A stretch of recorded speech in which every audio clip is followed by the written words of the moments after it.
Ma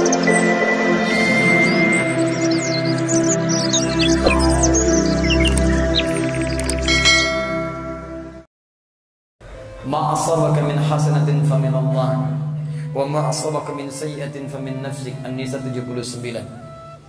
Kita sering mendengar bahwa apabila kita mendapat musibah, itu adalah ketentuan Allah. Bisa jadi musibah itu adalah ujian atau musibah. Keduanya ditentukan Allah.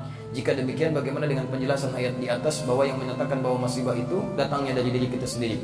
Pertama, apa itu musibah? Itu dulu. Kalau definisinya sudah paham, kita bisa mengerti, baru jadi baik dalam prakteknya. Quran surah kedua Al-Baqarah ayat 156, paling kiri sebelah atas. Alladzina idza asabathum musibah qalu inna lillahi wa inna ilaihi raji'un. Musibah berasal dari kata asaba yusibu, isabatan wa musibatan. Segala yang menimpa, yang dialami, di setiap yang menimpa kita itu musibah. Setiap yang menimpa, baik ataupun buruk. Makanya ketika hujan turun mengenai kita atau perangkat hidup kita, ada doa dari Nabi singkat, Allahumma sayyiban nafi'ah.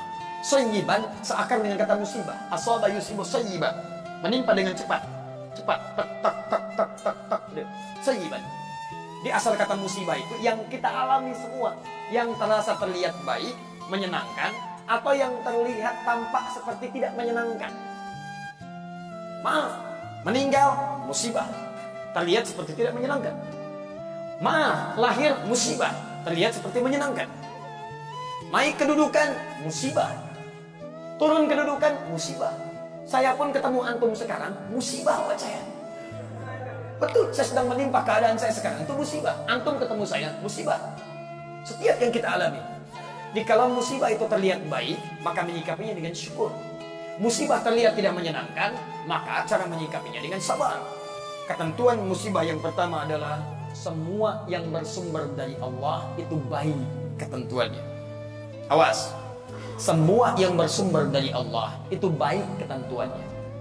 Cuman saat kita terima, pandangan kita kadang-kadang melihatnya ada terlihat menyenangkan, ada terlihat yang tidak seperti menyenangkan. Maka rumusnya adalah ketika antum melihat sesuatu yang menyenangkan, maka muncul rumus syukur di sini. La in syakartum la azidannakum. Ketika antum melihat seperti yang tidak menyenangkan, maka di sini kemudian teman-teman sekalian sabar berlaku di sini. Bagaimana cara sabarnya? Pertama, Quran surah kedua ayat 216, paling kiri sebelah atas. Kutiba alaikumul qitalu wa huwa kurhul lakum. Perangi perasaan kita. Ini ayat turun tentang jihad. Tapi bukan karena jihadnya, karena perasaan yang bergolak. Ada perasaan tuh kok sekarang ya, bagaimana kalau nggak besok aja? Aduh saya nggak siap. Ada ujian, dia merasa kurang menyenangkan. Maka kata Al-Quran, perangi itu. Bersikap positive thinking dulu, yang baik-baik. Ayat ini ingin mengatakan, maaf, kalau ada yang terlihat tidak menyenangkan, ujian-ujian yang membuat antum terasa berat, jangan mengeluh. Di Quran tidak ada ayat keluhan. Tidak ada ayat keluhan. Kalau ada satu ayat untuk mengeluh, maka saya orang pertama kali yang akan mengeluh. Perhatikan, sifat musibah sekalipun tidak menyenangkan, berat bagi kita teman-teman sekalian, dia diikat dengan ayat-ayat yang lainnya. Ayat pertama, Allah tidak akan titipkan musibah itu yang terasa berat kecuali bagi orang yang sanggup untuk mendapatinya. Tidak ada ujian di luar batas kesanggupan. Quran surah kedua ayat 286. La yukallifullahu nafsan illa. Tidak ada ujian kecuali sesuai dengan batas kemampuan. Jadi kalau antum sekarang punya masalah berat luar biasa, itu artinya kenapa diujikan pada antum? Karena cuma antum yang mampu, yang lain tidak. Makanya tidak diujikan kepada saya, tapi dititipkan kepada antum. Karena cuma antum yang mampu, yang lain tidak. Kalau antum tidak mampu, mustahil Allah titipkan ujian itu pada antum. Karena cuma antum yang bisa. Jangan antum mengeluh mengatakan, ya Allah, kenapa mesti saya ya Allah? Ya Allah, why me? Kata Allah, why not? Kenapa tidak? Anda yang mampu. Jadi kalau Anda nggak mampu, mustahil dititipkan ujian kepada Anda. Jadi sudah jalani, alhamdulillah, terima dulu dengan sabar. Terima. Yang kedua, teman-teman sekalian, setelah itu rumus yang kedua, setiap persoalan sesulit apapun akan bersanding dengan solusi yang semudah luar biasa. Persoalan paling sulit disebut dengan usrun, solusi termudah disebut dengan yusrun. Ketika Allah menurunkan usrun, maka disandingkan dengan yusra. Inna ma'al usri yusra. Fa inna ma'al usri yusra. Dalam setiap kesulitan ada kemudahan. Makanya ini rumus Quran, keluarkan dalam bentuk solusi psikologis. Begitu datang masalah, kalimat Quran tadi ramu dalam kalimat kita. Lihat kalimatnya. Datang masalah, pasti selesai. Saya pasti bisa. Saya pasti bisa, pasti selesai. Itu kalimat terjemahan yang bagus. Setiap ada kemudahan, setiap ada kesulitan, ada solusi. Pasti selesai. Ini secara psikologi membuat kita lebih mudah. Jadi kalau antum sedang punya masalah, langsung hadirkan. Insya Allah saya mampu. Pasti selesai. Pasti selesai. Gak ada persoalan yang gak ada solusinya. Jadi ketika keyakinan itu ada, sekarang yang praktekkan orang Jepang. Orang Jepang lihat, ya maaf. Ketika mereka punya persoalan, saya pasti bisa. Kamu bisa, kamu bisa. Takutkan benteng Takeshi. Mulai ditakutkan. Pasti bisa, saya bisa, kamu bisa. Masya Allah. Kamu bisa, kamu bisa. Itu yang dipakai orang-orang luar yang punya teori kita. Korea ingin nyusul Jepang. Dari mulai TK, ketika mereka mulai baris, mereka mulai keluar kalimat-kalimat. Harus lebih daripada Nippon, harus lebih daripada Nihon, lebih daripada Jepang, lebih daripada Jepang. Jepang bikin Honda, mereka bikin Hyundai. Kita menyebutnya Hyundai. Lihat cek, Jepang bikin ini, Korea bikin ini. Jepang maju dalam bola, Korea maju dalam bola. Semua disusul, semua disusul. Kamu bisa, kamu bisa. Yang punya teorinya kita, yang punya praktekan orang lain. Kalau sudah seperti itu teman-teman sekalian, terima dan lihat sifat yang ketiga. Setiap persoalan ada solusi. Yang ketiga, sifat Allah ingin menjadikan setiap solusi itu mudah kita dapatkan. Quran surah yang kedua ayat 185. Yuridullahu bikumul yusra wa la yuridu bikumul usra. Dengan persoalan itu, Allah inginkan hidup kita jadi lebih baik, lebih mudah dibandingkan dengan sebelumnya. Prinsip yang ketiga, maaf, ujian itu diturunkan oleh Allah, kata Al-Quran, untuk meningkatkan kualitas hidup kita, bukan ingin membuat hidup kita bermasalah. Sebentar ya, sebentar. Anak SD kalau ingin lulus SMP, ke SMP, ujian tidak. Berarti ujian itu untuk menguji kemampuan dia supaya masuk ke SMP. SMP kalau ingin ke SMA, ujian tidak. Ujian itu bukan ingin memberikan beban, tapi ingin meningkatkan pengetahuan supaya pengetahuan setara dengan SMA. Naik SMA ke kampus, demikian seterusnya. Jadi hukum kehidupan kalau ingin meningkat kualitasnya pasti lulus ujian. Saat antum diberikan masalah oleh Allah, itu artinya antum ingin dinaikkan kelasnya supaya lebih tinggi kelas dalam kehidupan. Makanya ketika manhaj ini hadir dalam kehidupan kita, kalau ada masalah berat, berarti antum ingin diangkat setinggi-tingginya oleh Allah Subhanahu wa taala dalam tingkat yang terbaik dalam kehidupan. Karena itulah teman-teman, bagaimana cara menyikapi ujian? Sesuai pertanyaan ini, perhatikan baik-baik. Ma asabaka min hasanatin fa min Allah. Pertama, antum harus sikapi ujian itu dengan hasanah. Hasanah. Misal, maaf. Antum biasa ke masjid diuji. Ujian ringan. Quran surah kedua ayat 214. Masathumul ba'sa. Tiba-tiba kasih hujan gerimis. Itu ringan. Orang Arab kalau ringan mereka katakan labas. Nazal matar, labas. Turun hujan nih. Enggak apa-apa, labas. Orang Indonesia labasa, satukan, labas. Lewat. Ringan. Kalau antum sudah mendapatkan yang itu, naik dharra. Hujan jadi deras. Masih berangkat enggak? Itu ujian. Kalau antum sikapi dengan yang tadi, Allah ingin naikkan kelas saya, berangkat pakai payung. Payung berangkat. Hujan lebih dahsyat lagi sampai banjir. Konon kabarnya sebagian dari Solo kemarin banjir, ya. Masya Allah, Allah berikan kemudahan insya Allah. Antum punya apa-apa, bantu mereka supaya keluar dari musibah yang kemudian tampak di hadapan kita itu. Ayo kemudian teman-teman sekalian, berangkat ke masjid, berangkat. Nah, cara antum menyikapi hujan turun dengan motivasi supaya tergerak tetap berangkat ke masjid, dengan gambaran Allah ingin naikkan iman saya, itu yang disebut dengan hasanah. Jelas? Tapi kalau antum itu sikapi, teman-teman sekalian, dengan sikap-sikap yang negatif, hujan turun, biasa ke masjid, tiba-tiba gerimis, antum mulai malas ke masjid. Kata istri, "Pak, ayo ke masjid." "Aduh, hujan mah, kan ada payung." Takut ria. Oh, takut ria, Masya Allah. Takut ria.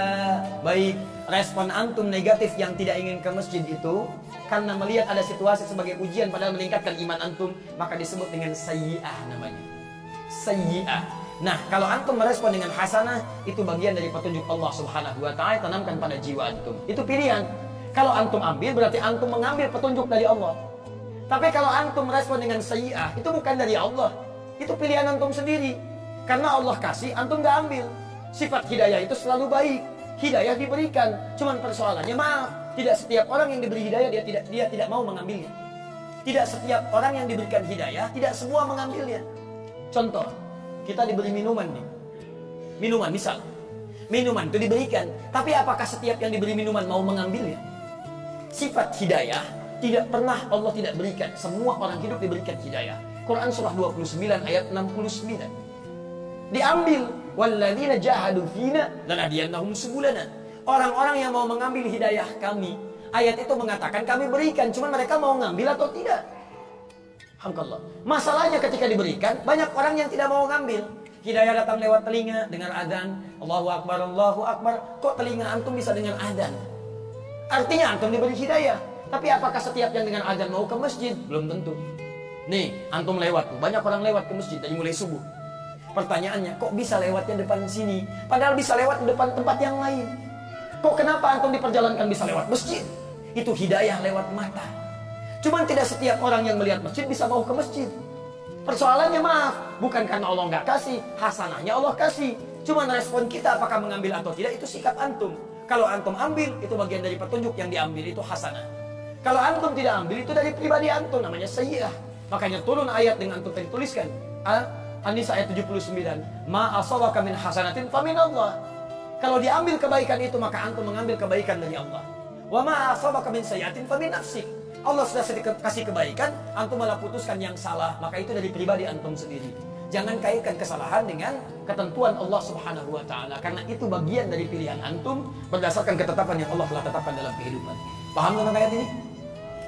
Sekarang pilihan bagi kita, saya sudah menyampaikan ayatnya, sudah menerangkan hadisnya, sudah menjelaskan konsepnya. Tinggal antum ingin menjadi hasanah atau ingin masuk dalam bagian sayyi'ah. Maaf, kalau cuma berlomba untuk mendapatkan sayyi'ah, antum terlambat. Sudah ada Qarun yang duluan, sudah ada Fir'aun yang duluan, sudah ada Abu Lahab, sudah ada Abu Jahal, sudah ada abu-abu yang lainnya, yang semua sudah menjadi abu. Kalau antum ingin berlomba, antum ketinggalan. Saatnya kita berubah. Ayo, sekali lagi, bantu negara ini, bantu dunia saat ini, yang sudah muncul banyak keburukan-keburukan, maksiat sudah di mana-mana, bahkan sudah berlomba dengan binatang telanjang, gak malu, wajar, gak punya takwa. Lihat delman keliling Solo, gak pakai celana, gak akan malu, biasa aja. Tapi antum berlomba ingin melepas pakaian-pakaian, antum ketinggalan teman-teman. Kalau cuma kontes melepas busana, binatang lebih jagoan. Makanya kita dibedakan dengan binatang menggunakan pakaian. Karena itu teman-teman sekalian, ayo kita tunjukkan. Akan muncul generasi sekarang yang kembali kepada Al-Quran, dan wanginya sudah tercium. Karena setiap tempat majlis sudah mulai ramai, Al-Quran sudah bergema, rumah Quran sudah menyebar di mana-mana. Dan itu terjadi di Indonesia, bukan di tempat-tempat negara-negara pada umumnya. Saya ingin kita tunjukkan pada dunia, kita berikan inspirasi dari Solo, sampaikan pada dunia bahwa subuh ini di Masjid MUI kita kirim sinyal pada dunia melalui stasiun Akhir TV. Mulai hari ini kita akan kembali pada nilai Al-Quran. Kita bantu bangsa kita untuk berubah dengan menerapkan nilai Al-Quran dalam kehidupan kita. Matanya baik, telinganya baik, lisannya baik, ujung kakinya baik. Kita isi masa depan kita. Ke depan pasti ada presiden yang ahli Quran, gubernur yang ahli Quran, pengusaha ahli Quran, dan diplomat ahli Quran, militer ahli Quran. Terapkan dalam kehidupan. Yang dengan itu semua insya Allah, maka negeri ini akan jadi negeri baldatun thayyibatun wa rabbun ghafur. Dan kemudian akan dicapai seperti Allah pernah berikan rahmatnya, seperti kita pernah dapatkan di masa-masa yang lalu. Teman-teman, bangun dari mimpi. Selesai tidur kita, kita mesti bangun. Ayo yang pengusaha, kumpul dengan sesama pengusaha. Mulai dari sholat teman-teman sekalian, kumpul antum, pelajari Qurannya, turunkan hadisnya, kompak undang ustadznya, terangkan manhaj bisnis dalam Al-Quran. Bangun supermarketnya, bangun segala kemuliaannya, hadirkan itu dalam kehidupan. Ayo yang politikus teman-teman sekalian, ayo yang ekonomis, ayo yang ekonom, ayo yang teman-teman yang lainnya, birokrat, diplomat, kumpul dengan sesamanya. Dokter kumpul, militer kumpul, kaji bagaimana rumus-rumus diterapkan dalam kehidupan. Demi Allah saya katakan, demi Allah saya yakinkan, jika niat kita mulai bentangkan sekarang, kita akan tuai, kita akan panen hasil itu di masa-masa depan berikutnya. Siap insya Allah? Siap insya Allah? Teman-teman sekalian, saya undang antum tanggal 17 Desember, 2 pekan dari sekarang, kami akan ada momentum Hari Al-Quran di Masjid Istiqlal. Di situ kita akan ajarkan berkumpul dengan ahli Al-Quran. Ada yang maaf mungkin tidak bisa melihat, ada yang cuman aktivitasnya beca tapi ahli Al-Quran. Ada ahli Quran dari anak kecil, ada ahli Quran dari remaja, ada imam-imam Quran, ada orang dewasa ahli Quran, ada duta besar ahli Quran, ada tetangga dari Malaysia ahli Quran, ada teman-teman yang lain ahli Quran. Kita akan berkumpul di Istiqlal. Kami undang antum, mari menjadi bagian dari sejarah. Karena kita akan berikrar dari Indonesia menuju ahli Quran, menuju negeri Quran. Kita akan kirim sinyal ke dunia dan berikrar menyemarakan Quran dalam kehidupan kita. Teman-teman, takbir. Takbir. Situlah kita akan melihat. Mungkin bukan kita pelakunya, kita hanya menginisiasi. Mungkin beberapa tahun ke depan kita akan menikmati saat kita ada di alam kubur dengan panggilan ya ayat Tuhan nafsul mutmainnah. Pahala itu akan mengalir, surga itu akan dinanti. Kita berlomba. Teman-teman yang lain sudah berjihad dengan jihad sesuai dengan kemampuannya, maka kita berjihad dengan kemampuan kita. Ayo berjihad dengan hartanya, berjihad dengan ilmunya, berjihad dengan tenaganya. Minimal kita berjihad membangkitkan negeri kita ini, sehingga negeri kita ini bangun dari tidurnya jadi negeri yang baik, jadi negeri yang dominan dalam kehidupan kita insyaallah. Subhanakallahumma wa bihamdika asyhadu an la ilaha illa anta astaghfiruka wa atubu ilaik. Rabbana atina fid dunya hasanah fil akhirati hasanah wa qina adzabannar. Bifadlika subhanakallahumma wa bihamdika Allahumma ighfirli Allahumma ighfir lana ya rabbal alamin. Wa akhiru da'wana alhamdulillahi rabbil alamin. Wal 'afwu minkum. Assalamu alaikum warahmatullahi wabarakatuh.